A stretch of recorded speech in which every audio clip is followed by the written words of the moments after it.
I think it all starts with risk tolerance. I think that's the beginning.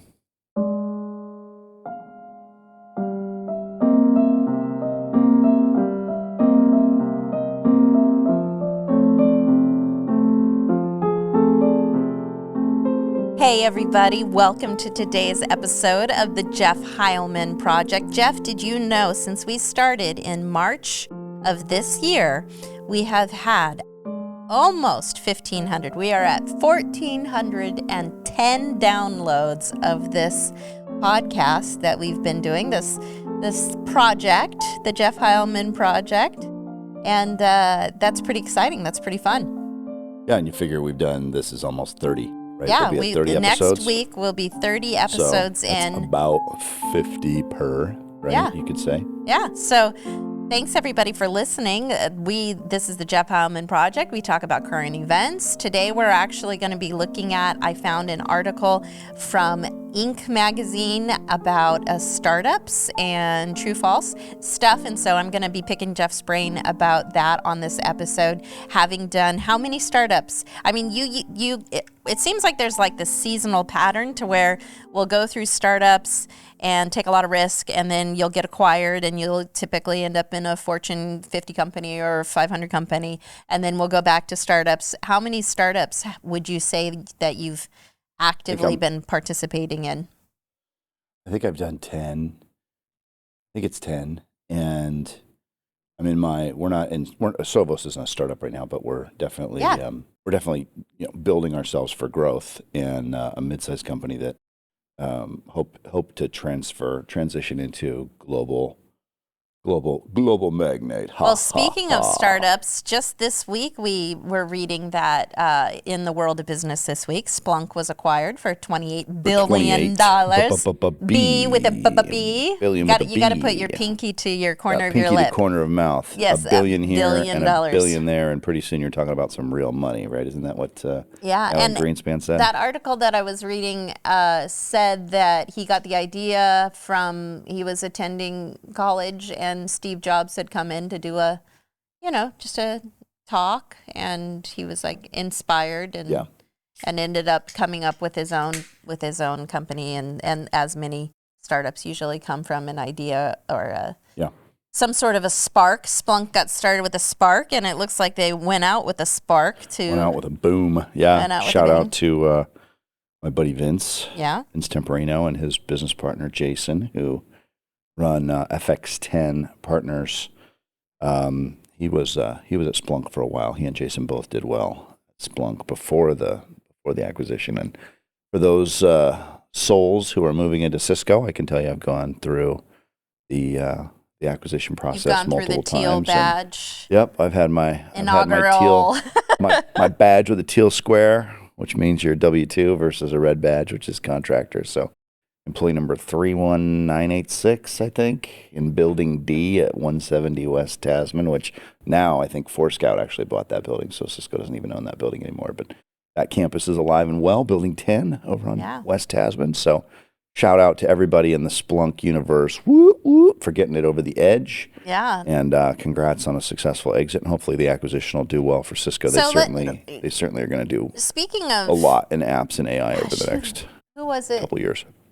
We were talking about, was it with you that we were talking about the evaluation of a startup and the return of the purchase price? It's like a 3X or something. Like, I'm looking right here. I have this is a new episode. It's a new day. I actually have my laptop in front of me. So, we're getting real with stats. If you need me to actually Google anything during the middle of this podcast, I can, because my computer's there. We're like newscasters. But so, for example, let's just talk this for a second. This says in front of me, Splunk's revenue is $3.65 billion, but they were acquired for $28 billion. So what is Cisco looking at in order to say, I'm going to evaluate this at a $30 million price point when you have $3 billion coming in? So $30 billion to $3 billion. Ongoing question, and I am neither an investment banker, nor do I play one on TV or podcast for that matter. But there's what they do. There's no one model that they use. right? So they use a bunch of models, and then they say, all right, let's try it this way. How much is it worth? This way, how much is it worth? This way, how much is it worth? And then our company, after the acquisition, is worth X amount. And what does that do, not only in the short term for the stock price for our institutional investors, which is Cisco's main number one customer is an institutional investor.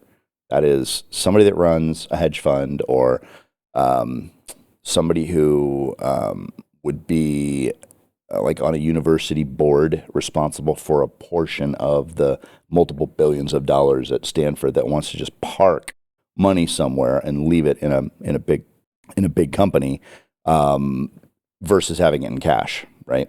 And Cisco would give a better rate of return, they would think, right? So that's their real customer. That's who does Cisco really care about? They care about the institutional investor, and they want them to park their money there versus NVIDIA or Apple or anywhere else.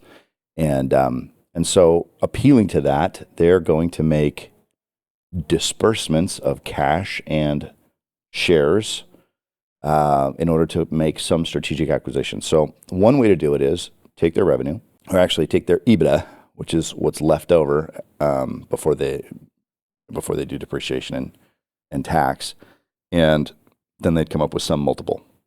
And that multiple could be, if it's hardware, it's like 3 or 4x. If it's software on-prem, it could be 6 or 7x. If it's software in the cloud, which is what Splunk is, we're seeing anything from low 20s, 20x multiple to my gosh, as much as my buddy that was at Zscaler last year, when he was there, it was 107 times revenues was how valuable the business was. So they're seeing how much, they're saying that's the industry, that's how far cloud is going. Yeah, that's because the thing is once people sign a cloud contract, in the old days it was set it and forget it. You would sell software and then you would amortize it. You would say, okay, in 7 years this software will be worthless to me and I will have written it off. And the hardware that it's running on will be written off. So at that 6 or 7 year mark, they're looking to replace the software.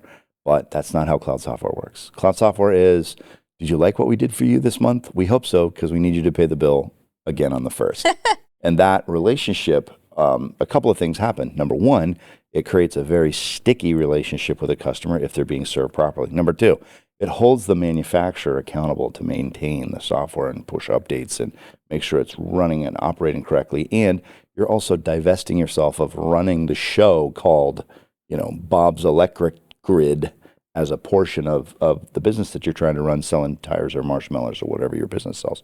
So when cloud software enters in, it's extremely sticky, and it holds the manufacturer accountable to maintain new updates coming out all the time, just like your iOS, Apple iOS would be. Now that's on-prem, but their release dates are much more consistent with cloud software updating every quarter or even every month. And it creates an almost binding relationship of companies that are running their business on it, and it's very profitable. And the investment banks and Wall Street tends to give a much higher multiple on companies whose majority of their revenue recognition equates to SaaS rev rec versus on-prem rev rec, and that's how you get your big multipliers like Splunk. So hey guys, I'm not trying to make this very dry. This is all very interesting, and if you anytime we need to add some humor. We're talking EBITDA. Don't do that. Anytime you need to go into your Beetlejuice, learn to throw your voice, fool your friends, have fun at parties, please feel free, because we want to make sure that our audience. That's a pair of pinstripes that Wall Street probably needs. Still listening. No, but it's fascinating. Startups is fascinating when you think about it from the standpoint of a 3x multiplier, which we feel is traditional. I mean, if you're buying and selling real estate, it's 3.5 to 4. In the restaurant business, in the service business, they tell you restaurants a couple years. You get a couple years run rate. You're going to want to sell for 3. You need your profit margin on your food. You need a 3x. Yeah, so to hear numbers like 100x, guys, that's like if you're bringing in $3 million, they're saying that you could be evaluated at a purchase price of $300 million. Then things get obviously very exciting. But they also explain a lot of the why we're seeing so many, millionaires and multimillionaires coming out, and kind of where the industry's going. So if you're looking for a position in the future that's going to be a lasting profession, you're definitely going to want to and let's think about circle too, around the cloud atmosphere. if you can find it. Elon did a 4-minute video on what his position was on creating wealth. It was fantastic. And Andrew can hit me up and I'll give you the link because I've got it saved in things to put it into the link for this. But watch this 4 minutes on LinkedIn, this 4-minute video of Elon talking about his philosophy of creating capital. What he's saying is basically, look, it's production. It's the production value of your means of production, whatever that is. And if you want to make more money, then produce more, make more, create something. And I was reading an article today on LinkedIn that was it was a back and forth over Quora, I think if I'm saying that right, between somebody who was asking a question about, if I work hard and deserve it, can I be a billionaire? And there was a response that showed up from Justine Musk, who she hadn't entered the picture until a little bit later. I think she was 2000. So I was already gone by then. But she talks about, no, if you work hard, that has nothing to do with it. Nobody cares about you becoming a billionaire. But what the world cares about is being served and having people innovate and creating something new that people will use and enjoy. And so if you look at what Splunk has done is they've given the world what they want. What does the world want?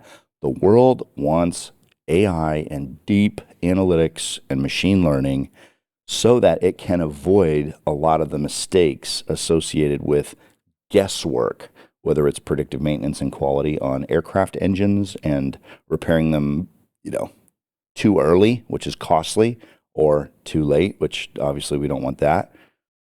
Or whether it's trading on the trading floor, whether it's running your business and looking at your own cash flows and how payroll is done and what sentiment is in the marketplace against the Twitter API and your own diversity, equity, and inclusion internal policies. Those all need analytics done at scale in real time and inclusive of all the data that's in your business, not just a big internet search. It needs to be relevant behind your own firewall in order to tell you how your business is running and what changes you might need to make. So if that's what the world wants, because the world is driving toward diversity, equity, and inclusion, it's driving toward, increasing margins by 0.1% in order to improve your stock price. If that's what the world wants, I'm not saying that's what is it exciting for me to talk about? Is it exciting for me to bring the human connective tissue and the fascia into entrepreneurship? It's exciting for me, but that's what the world is telling us that they want.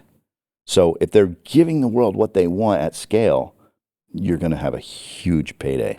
So speaking of getting the world what they want, this article that I came across from Inc. magazine, which was published in 2017, starts with the title, "You Think You Know Startups? Answer These True False Questions to Find Out." Great. Put me on the spot. I am. I probably don't know any of them, well, which would be awesome. The time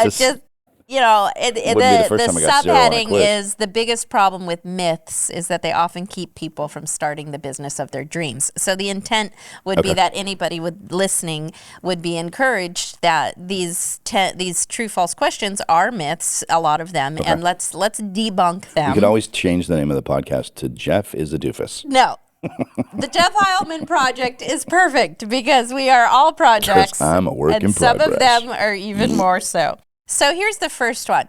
Here's the statement. 8 out of 10 startups fail within the first year. True or false? 8 out of 10? I'm trying to think of the quiz in the audience. I would say the first year, they'll probably say, I think they take a little longer to fail than that, but I would say, sure, yes. Okay. False. This oft-cited Great, statistic gets thrown around all the time. Chances are you've probably heard this from a news outlet, TV show, or even a startup founder or two, but it's not true. Recent research shows that 8 out of 10 companies not only survive the first year, but half of them are still in business by the end of year 5. My gut was actually right, and it does take a little bit longer to fail. So half would fail by the year. So 4 out of 10 or 5 out of 10 are basically still around in 5 out of 10 5 years. Are in business at 5 years, yeah. Almost none of them make it to 10. Yeah. Almost well, none. well hopefully they're acquired before 10 years. That'd be a heck of a long time. time. That's the other thing, right? Which is, you don't want to be around in I don't want to be working at a startup for 10 years. Good God. Gosh. When does it not become a startup anymore? That would suck. This is no longer a startup. Hello, This is welcome to hell. This is a long run. You get to work until you die. A long down. Thanks for playing. Yeah. The next question. Okay. You need an office to get started. True or false? It's Inc. magazine saying you need an office to get started. I would say that they would say that the rest of the world probably thinks that that is not true. So I'm going to say you do need an office to get started, even though I'm playing contrarian. Okay, but what would you say? Do you need an office to get started? You've started startups without an office, so I would. I would say that knowing what I know now, like the Tejal years, I would say the Tejal year where Rohit and I were working out of his dining room. Yeah. That was hard for him because he was trying to do his 18-hour push, and he had kids coming in and out and people getting meals and stuff. So I would say at this point, you have to have some space away, even if it's a city park bench, that you can get away and just shut the world out so you can focus. I would not start a startup without an office today. So this says false. People will tell you that you need an office to attract talent and investors, and there's definitely some truth to that as your organization grows. But early on, your money is best spent elsewhere. Hollywood likes to glamorize. Early, but yeah. Hollywood likes to glamorize startup origin stories, but in reality, many startups begin in a founder's basement or living room. Apple, for example, started in a garage.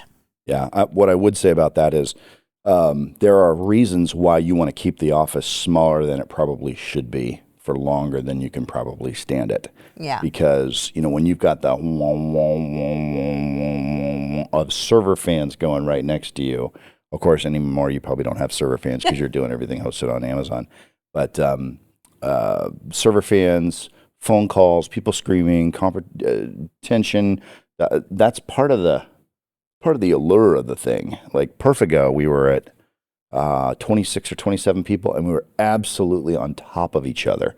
We took a little bit of bucks out of the kitty and remodeled a couple of dining board.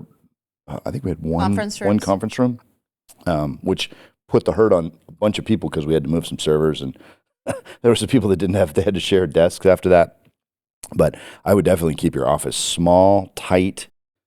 Not air conditioned. No, I'm just kidding. You can have air conditioning. But that creates a bit of a pressure cooker vibe, and eventually you're going to have to move or expand to another thing or knock a wall out or something. But that tension and pressure, as long as the attitude of the leadership is good, is healthy. So this next question almost goes in hand with what you were talking about with Justine Musk. Yes. But here's the question. Here's the statement. Speed is fundamental. True or false? I think that success loves speed, and I think that time kills some deals.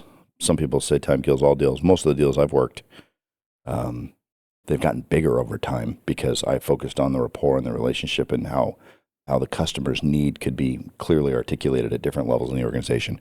So I would say speed does matter, but I would say the article, because I'm going to play contrarian, I'm going to say the article would say that speed doesn't matter and say that it's better to take your time and build a great product and blah, blah, blah, even though I think that's garbage.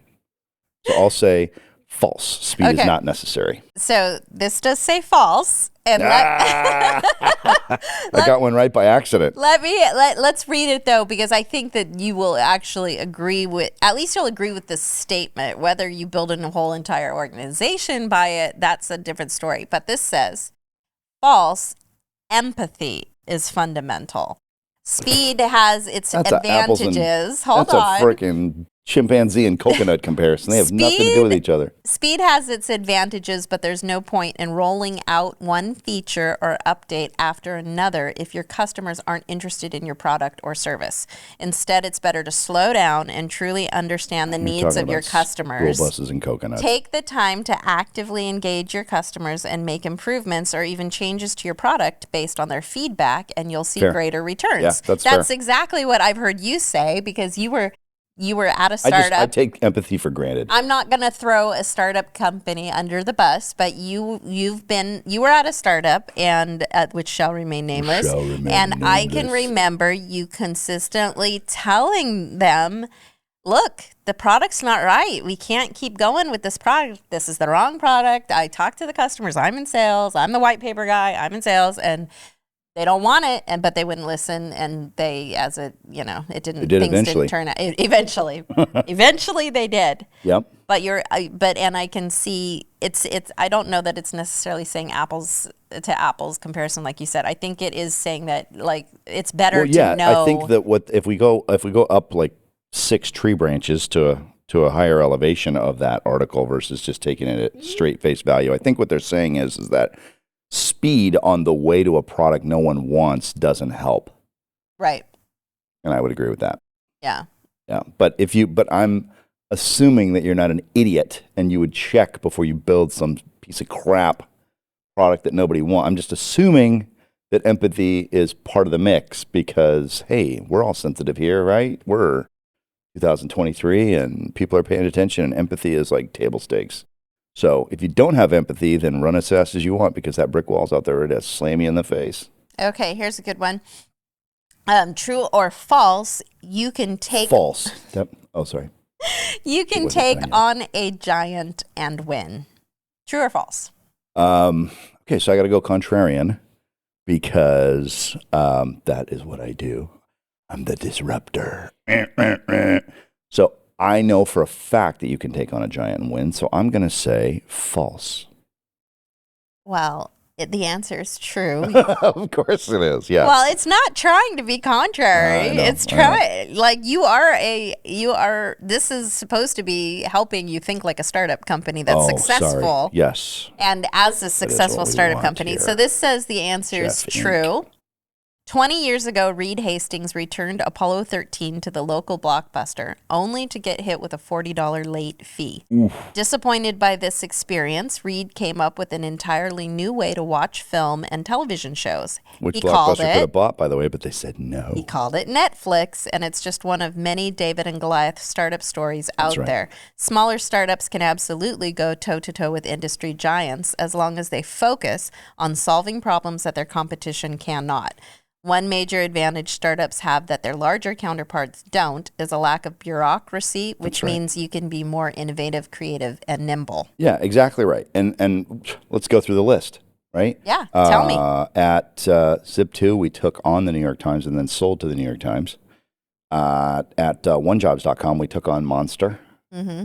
And kind of won because we had career fairs, which Monster didn't have at that time. They had Super Bowl commercials, but they didn't have the face-to-face.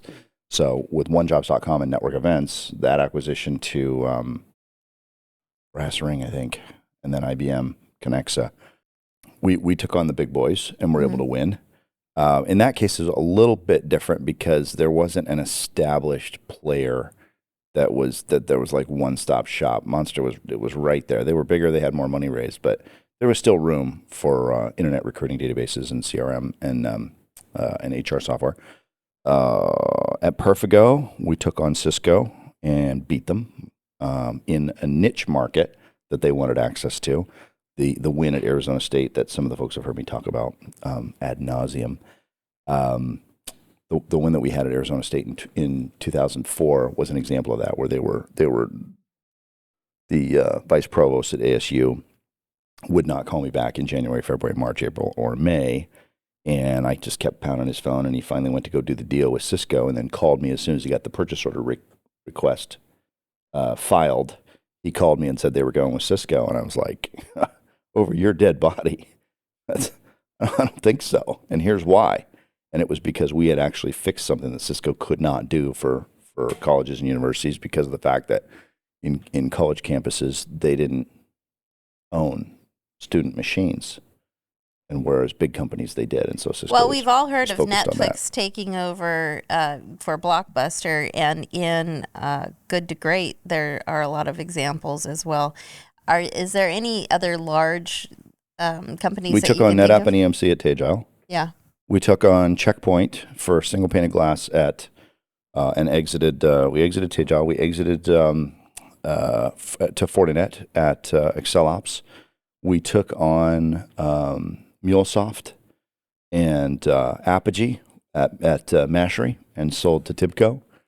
Yeah. I mean, we're taking on big guys every time. Yeah. And it's almost like you almost can't win unless you're taking on somebody big, because it means that there isn't a market that's Sure. mature enough to actually sustain you if you're successful at building something people want. If you're going off selling You wouldn't want to be the snap guy at a Velcro convention, No. that's for sure. Can I use that? I'm gonna Yeah, use sure, that at work. sure. We don't want to be the snap guy at a Velcro convention. No, you don't. you're gonna lose. So That's funny. Here's the next I'm gonna one. write that down. You don't want to be. No, go ahead. The next one. Here's a common myth. You get to be your own boss. True or false at a startup company? So I'm gonna say that that's absolutely not true. But the article probably says that it was true. No, it says it's false. Okay. The stereotype that founders don't have a boss and are only accountable to themselves is the furthest thing from the truth. A good not founder true. is accountable to everyone, partners, customers, investors, employees, Specifically, hires, Their hard spouse work, and but- family who talk them off the ledge every time they Yeah. freak out because they're coming up with some challenge that they would never have experienced in a large company because they're doing everything themselves in the beginning. Here's a good one. True or false, startups have a gender problem. I mean, they have so many freaking problems. It's ridiculous. So sure, why not throw that one on there? Yeah, it says true for now, but despite the Ubers of the world, the landscape is changing.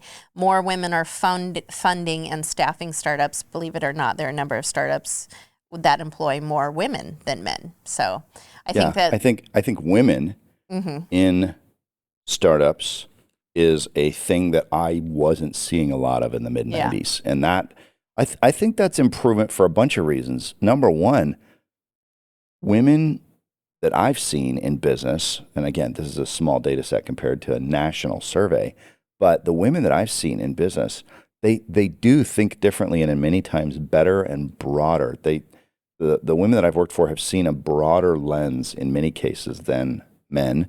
I think the women I've worked for, our empathy is just everything to them. And guess what? That's empathy is receiving empathy is everything to the customer. You can actually build. And I've seen some very tough women and some very feminine women. I don't think you have to give up your femininity to be a startup founder. But I think to say, all women are one way or all women are another is not. I can just say that as far as I'm concerned, I speak on behalf of Silicon Valley. I can say that all women are welcome to start a company and build it. And I think that it's cool. Yeah. It's cool. Madeline was talking about skateboarding the other day and how she likes doing stuff that mostly guys do. And I think it's cool when you see a startup founder that's a woman. Peng Kim, your friend from high school, Melinda, has done a series of startups, and it took her a while, took her it seems like 6 or 7 years to get going, but she's crushing it now. From what I can tell, it seems like in the genders, the male startup community is more like a band of brothers that get together that do a startup, but it seems like on the contrary, it's like a one woman leader that says I'm going to start and then you get like some sort of celebrity or brand backed female, and then she leads and she pulls other women into the organization. I think that's true. And it just seems like the atmosphere for one woman gets an idea and says, I'm going to go do this thing, and then tries to make something happen. Whereas a group of men get together and say, we're going to go do this thing. I definitely think that I would hope to encourage more women to not be so necessarily immediately scared to recruit other women to come on board to build a vision for a company. Yeah. Because there does seem to be that animosity between women to women that men don't seem to have. Look at Tinder. The founder of Tinder started out on one of the dating apps that's done very well. Yeah. I'm blanking on it. But, Match.com or something like that. It might have been Match. It might have been another one. I think it was Match. Farmers Only or something. Okay. Single Bible students of Nebraska.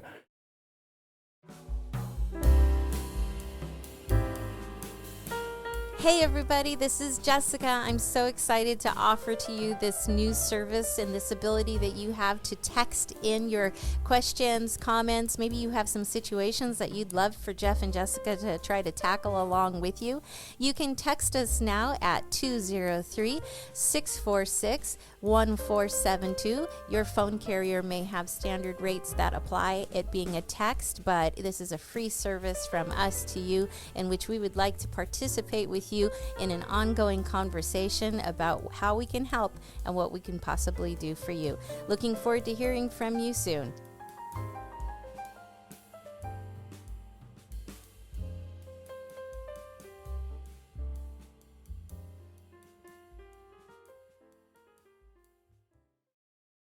And she got really hassled. I mean, it was grossly, what we would consider grossly inappropriately treated. And she goes, and? Yeah. Let's just go change the game. And she changed the game, and she set a precedent for women entrepreneurs and for women to be able to say, all right, you show me your profile photo, and if I like you, I'll click on you. And if not, then you'll never know I existed. Buzz off, right? Yeah. I think that there are lots of examples like that. I think that women buy everything. They make the majority of the purchases in the home. Yeah. And when you have a female founding CEO, whether it's Tinder or Spanx or something that doesn't have to do with a dating site or a dating garment, I think it's a lot easier for a woman CEO to connect other women with their brand because they can connect to her as the leader, probably easier, especially if it's something that's, whatever the product is, serves and is targeted to serve a community of women. Connecting women to a brand is really, really important. Mm-hmm. It's really important if you want to survive because women control the purse strings in the house. And if you alienate women, that's bad. Or if you just are kind of lukewarm and don't connect women to the brand or women to a community of other women that appreciate whatever the brand is, I think that that's something that if I could wave a magic wand and make life a little easier for startup founders, I would say that would help. And that actually leads into this next question or statement, and it's true, false. True or... See if I can screw up another one. True or false, focus on product market fit. True or false? I would say that is very true, but the article would probably say Don't do that. Oh, yes, sorry. it's very true. Yes. Just I want to know your answer. I don't want to know what you think that the thing that they think. Like no, it is absolutely true. I think and product market fit is that goes in the line most exactly important with what you're thing saying in the beginning. And the statement says everyone will tell you to focus on fundraising as if it were the be all to end all of startup success. Who wrote this article? But reality has Sorry, less if to do. You're listening to my podcast. But reality has less to do with Shark Tank and a whole lot more to do with proving product market fit. Yeah, and I While think funding is important, your startup won't grow unless you have a product that can satisfy a strong market demand. Agreed. Sorry. The article seems like it may have been written for people who want to quit their jobs and go play startup Candyland. Nobody who's actually trying to build a business that will return investment to the stakeholders, produce a product to get to scale, and ever get close to an exit would disagree that product market fit is the one and only thing that you absolutely have to have, because you can go raise a bunch of money and welcome to eToys. Thanks for calling. Oh, that's right. They don't have phones anymore because they're out of business because they didn't focus on product market fit. Yeah. They focused on raising money. Now, there are some cases. Let's take Teja, for example. We were risk averse and we didn't want to raise a lot of money. That was the good news. That kept us in business for a long time. The bad news was that everybody else was raising a lot of money and we were in the hardware business, and it cost a lot of money to buy servers because we weren't doing we were doing software on commodity hardware, but the actual product was a hardware product. It was not something that could be virtualized. We tried virtualizing it and we failed using Amazon because they didn't have the bandwidths set up at that point to do backup recovery to cloud storage targets. So if we look at that, we should have raised hundreds of millions of dollars more than we actually did once we got our product market fit, which we clearly had because we had 1,800 customers in our heyday. So we had product market fit, but we didn't raise enough money to really have the big win that we could have had, and Pure just caught us and spanked So us. the last one, and I won't, since you're just going to go contrary to the statement anyway. This statement. I won't. I'm playing nice. Come on. And I was looking for the author of this article, and it's not. It's written by College professor. No, just kidding. the leadership guy. Peter Economy is his name, actually. So Sure, he's smarter than me. this is. According to Alex Lassiter, co-founder and VP of Customer Experience at Event Manager Gather. So this is is from a Gather poll. It's good. So this last statement is a true statement. I'm just going to give you the answer up front. No, give me the question. It's okay. I'm It's playing true. nice. And it says that you don't need a great idea or plan. True. You don't need a great idea or plan. Markets change so fast that you never really know how your customers will react to your product or service, or what the new tech will change the business environment. It's not uncommon for startup to iterate at least 3 to 4 different ideas before they find one that sticks. 100%. And I can tell you, we started Tagile we had an idea. What was it? Product or plan? Or idea or plan? You don't need a great idea or a plan. It doesn't have to be great. It doesn't have. You don't have to. We did not have a great idea, and we did not have a great plan. We had an idea and we had a plan, but what we did have is we had the needle firmly implanted in our arm of what momentum felt like, and that's something that that's the X factor, I think, for founding company members who want to continue to do well and are a lower risk for VCs to put money into, is somebody that's done it before. And it's not just because they've had a win, but it's because you don't get to the wins without figuring out how to get to momentum, which is usually really hard in your first startup. Perfigo, I lucked out. I mean, Rohit and Arvin and Rajesh and Atif and Greg and all those guys, and Jason too, they had momentum. They didn't have product market fit, but they had a good idea and they were executing. And all I did was come along and put a little bit of gasoline on a bonfire that they had that was already going. When we went to go do that the next round with Tagile, oh my God. I mean, sitting alone in a room for 8 or 10 hours a day, dialing dozens and hundreds of calls every single day, day after day, for month after month, after quarter, after quarter, after quarter, after quarter, just trying to get someone on the phone to tell us about their storage problems and their backup and tape recovery programs and how much they were spending on Iron Mountain. I mean, it was years of nothing before we even had the first idea of a product that we could build, which fell flat. And the second rendition of it, where we actually went on-prem, worked much better. But I think Rohit worked for like another 6 months and probably 60 hours a week more than I did. But I think we worked for 2 years before I got our first $10,000 sale. Yeah. After 2 years. And we had just gotten done selling a company to Cisco for $100 million. Would you say that the genesis of majority, and this is not because we're done with the article, would you say that the genesis of the majority of startups have just started by a group of people that like to hang out together, that they think, hey, do you think it starts more with like the group of the people, like, hey, Johnny and Bill, we should do something together? Or is it more like, I have this vision, I have this idea, let's do this thing? I think it all starts with risk tolerance. I think that's the beginning.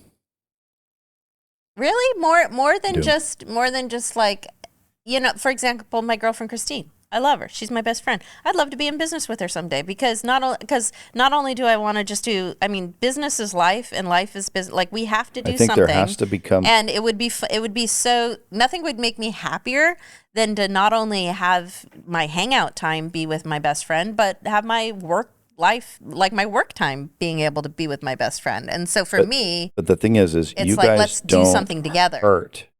You guys don't hurt bad enough in your stay-at-home mom jobs, which are super hard, by the way. Mm-hmm. But it doesn't hurt bad enough that you're doing that. Are you challenging me? No, I'm not. No. Are you I'm not challenging me to start I a want startup? You to be comfortable I don't hurt at home bad and enjoying. enough No, to hold go on. and get a business That's going. what I'm. No, hold on. I'm talking No, about I know, when I'm giving you a hard time. when you're starting a business, it has to hurt more. I think the concept of going and getting a job has to hurt more than the idea of starting a company and walking over busted glass on your face for 2 years to get the company over the edge. Because when I talk about what it really takes to start a business, a lot of people look at that and they're like, oh, F no. Why would I ever do that? Yeah. I'd have to give up coaching Johnny at Little League. I'd have to sell my Benz. We'd have to get out of this big house. We'd have to divest ourselves. And there's nothing wrong with having a nice lifestyle and a W-2 life. But I think that in the world of entrepreneurship, the founders look at the general public as being too well bribed by the W-2 lifestyle to actually do what it takes to build a business. And as a result, it doesn't hurt. It would hurt more to get rid of the things that have become luxuries that we're accustomed to and go back. I mean, I would tell you, I would move into an apartment. If I had an idea that I really wanted to do and I pursued it for a couple of years and tested it out, and we needed to move back into an apartment and get rid of all the cars and Louis Vuitton and Rolexes and all of that stuff, get rid of all that stuff and sell it all and double down on an idea in an apartment, to me, that sounds sexy as hell. I would do it in 2 seconds if I felt that it was worth it to divest myself of how well we've been bribed by the money that we've made at Cisco and Oracle and all that stuff. And I think for the entrepreneur that actually starts a business, it begins with risk tolerance. It begins with the fact that it is too risky to go get a job and become bribed in the future versus executing on what you know is autonomy and your self-image and your creativity and your ability to see a vision manifested in the short run because you have nothing to lose in the beginning. So do you think from your evaluated life experience, are there more people that have made it successful and are already, taking company acquisition after acquisition and they're multimillionaires?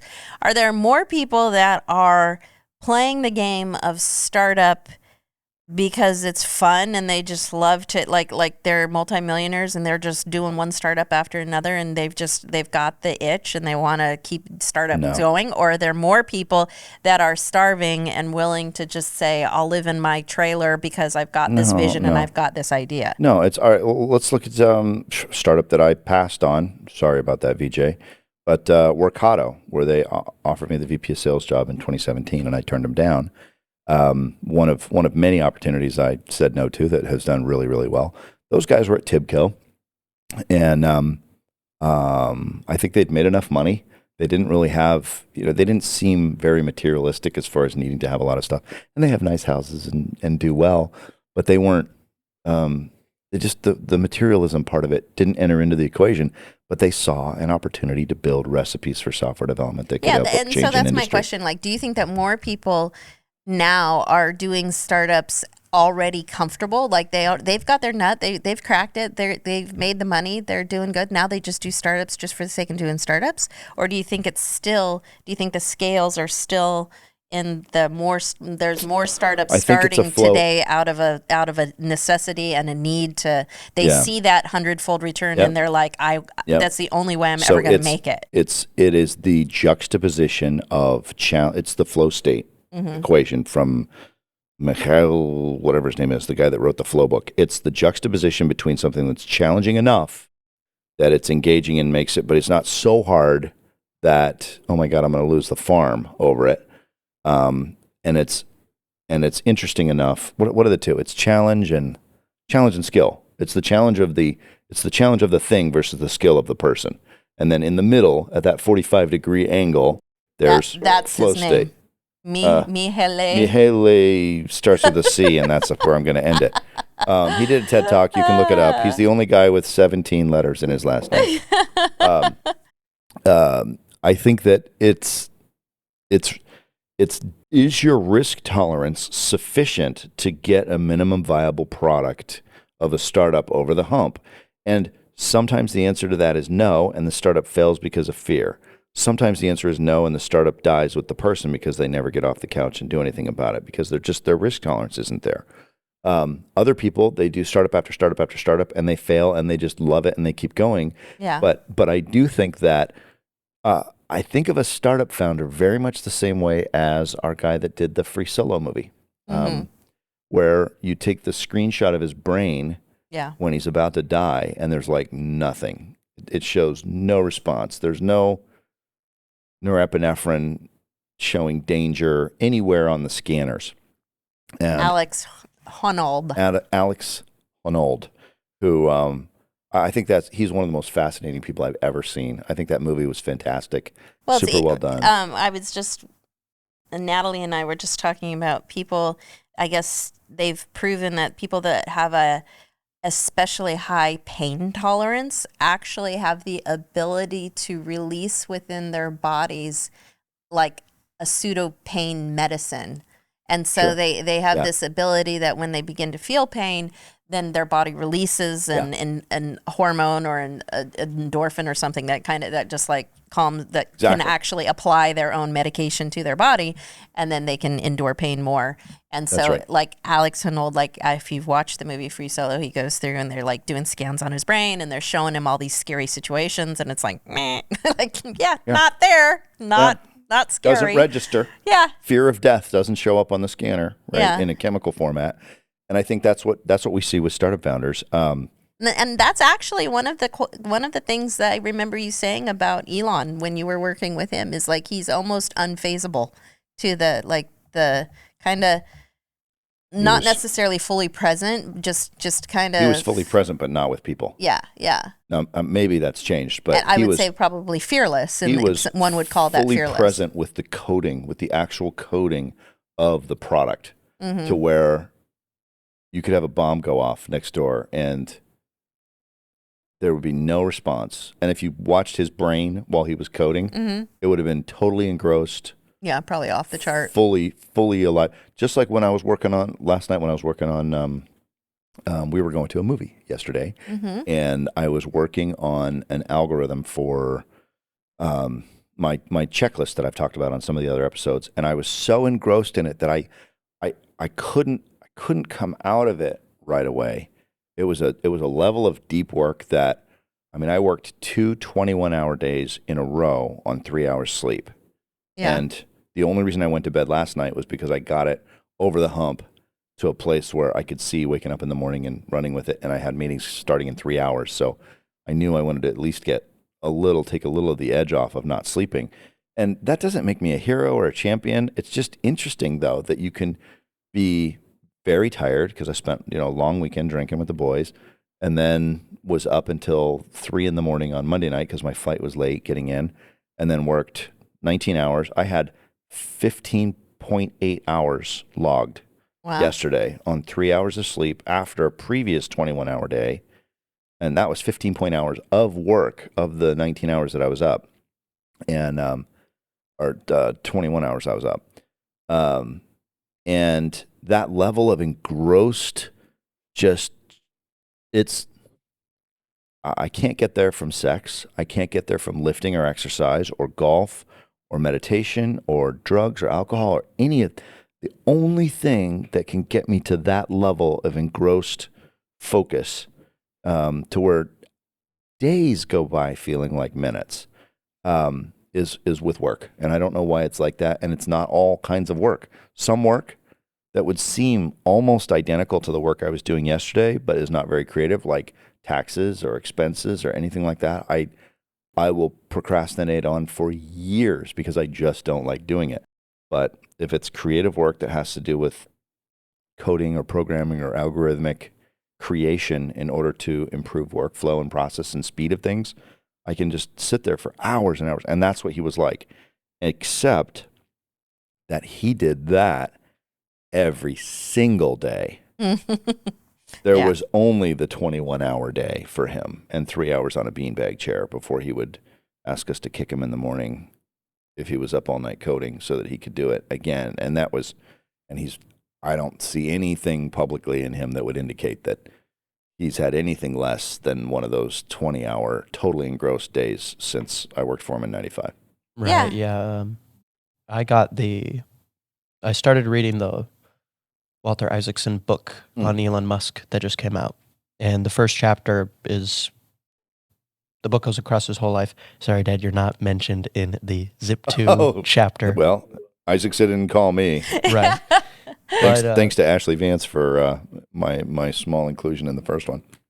Yeah, but in the opening, it talks about his childhood in Africa and how he had a very hard time, and he was exposed to all sorts of risk and hard troubles. Yeah. And the way he got over it was he became the bigger man, and he became scary in a way to where you can't mess with him because he'll come after you if you try it. Yeah. And his risk tolerance became, like, I think he says in the book that it was like non-existent. Like it's so beyond that he doesn't think about risk at all. Man, he enjoys and loves living in chaos and risk. And what he's saying, that's not somebody with a death wish. No. Right? That's somebody in flow state who's had a whole lot of challenge early on, and their skill has mapped to that to the point where they're bored out of their mind with the average risk of most people, because it just doesn't get them going. Their muscles have strengthened, or their psyche has stretched to be able to absorb a certain amount of risk. And if you're not taking that much risk to kind of trigger the insights and the ideas, then they don't really feel alive. And that's what Alex Honnold was talking about.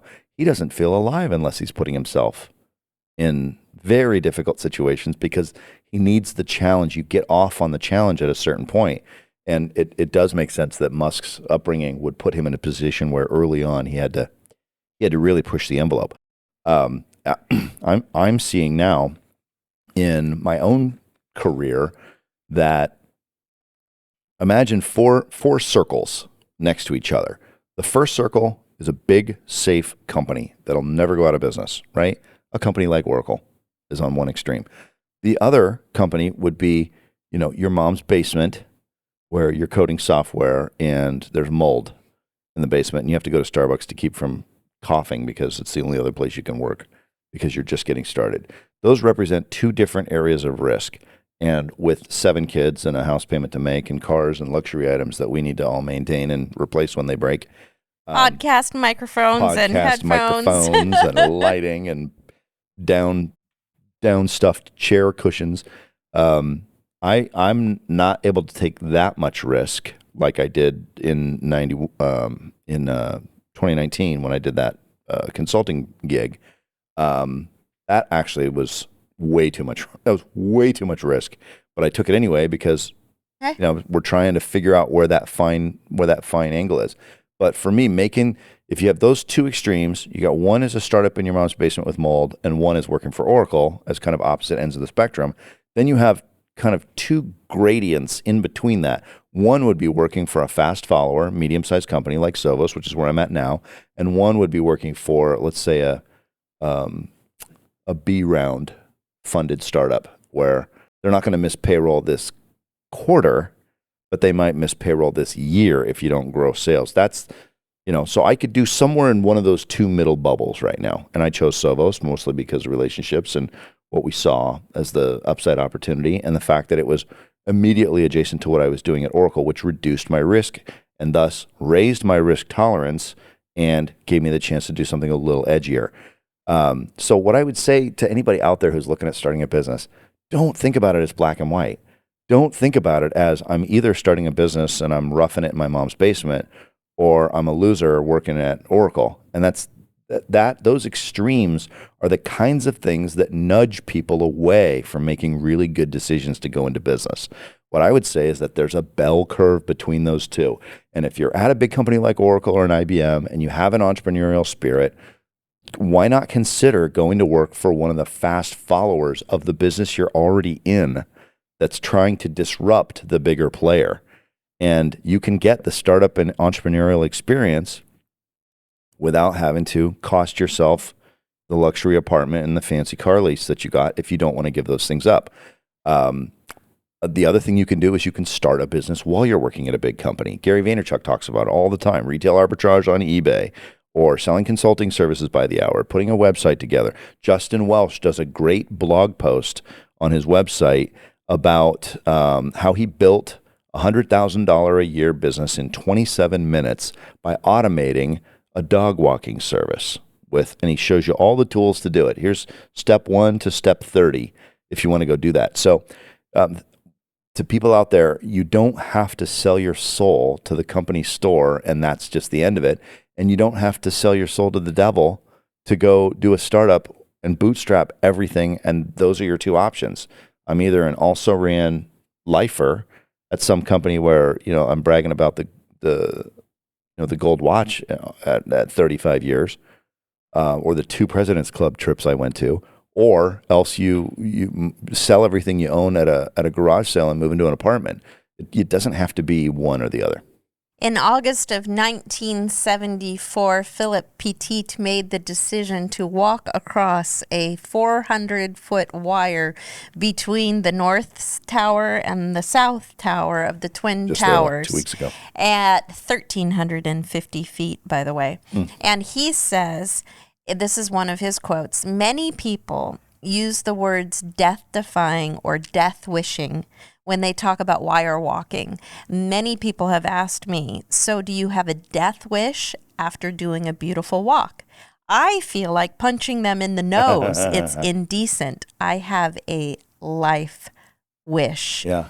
And he also says, "For me, since I have a life wish, not a death wish, I was not gambling my life. I was doing something much more beautiful. I was carrying my life across." So what he's, in essence, what he's saying is like, it's because I love life. It is because I have a wish to live life to the fullest, to live life with being all in the all-in state. This is why I choose to walk across the wire. And as a matter of fact, I will not walk across the wire unless I know beyond a shadow of a doubt that I'm going to get across. And not only am I going to get across, I'm going to get across back and forth. He walked up there on that wire for 45 minutes doing 8 passes back and forth, laying on it at one point, fully confident that he was not only going to be able to successfully walk across it, but he was absolutely perfectly fine as he was walking across it. So I think that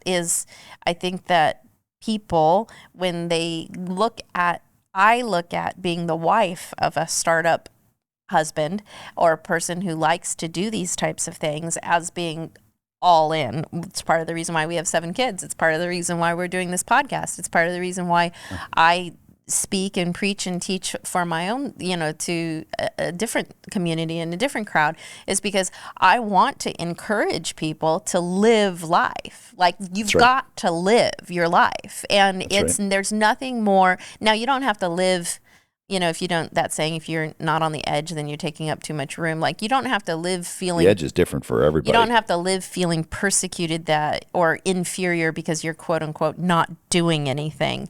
But you certainly can, with these tools, with these podcasts, with these things that we talk about, you can certainly live life. And living life. Yeah, and you can live life a little bit more. A little bit more. You can push the envelope a little bit more. If you meet a new friend. If you aren't ready to go borrow $200,000 and buy an Airbnb and start leasing it up, why not go down to the local real estate office and ask if there's a high school level or a real estate course taught at the high school level.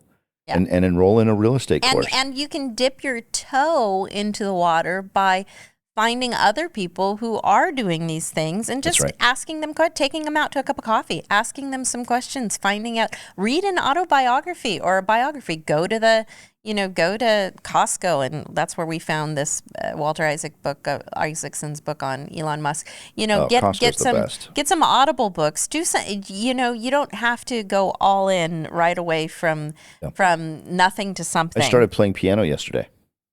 Good job. That was a new thing, and I could feel my brain going, oh, this is that thing again, doing this thing that's really weird and uncomfortable, and you don't know. I've never played piano in my life. Yeah. I've never sat down to a piano in my life with any instructor or book or anything, and I got one of Andrew's books because he's playing. You're doing really good, by the way, Andrew. Definitely encouragement to me, and part of the reason why I'm playing is because I want to learn how to do what you're doing.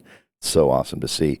But sitting down for the first time with my instructor and a book, and I'm like, this is something I've wanted to do my whole life. 35 years this has been on my bucket list. And 30 years, since I was 18. And I heard you practicing today. Good job. Thank you. But keep in mind that the reason why people are successful is because of momentum. Mm-hmm. It's the momentum that builds hundreds of millions and billions of dollars.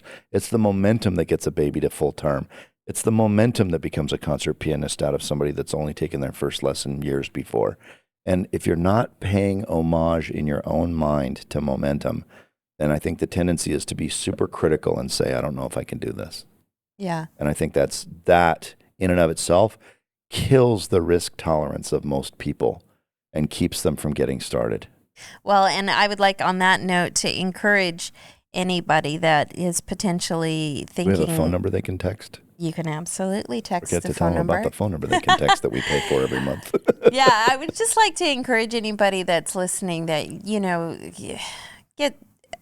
encourage yourself that to not look at failing as being a death wish, but look at trying as being the full embodiment of what it means to really live. Or even to start it in something as simple as saying, go fail at something really that doesn't cost you anything. Like go crumple up a piece of tissue and throw it near the trash, but not in it.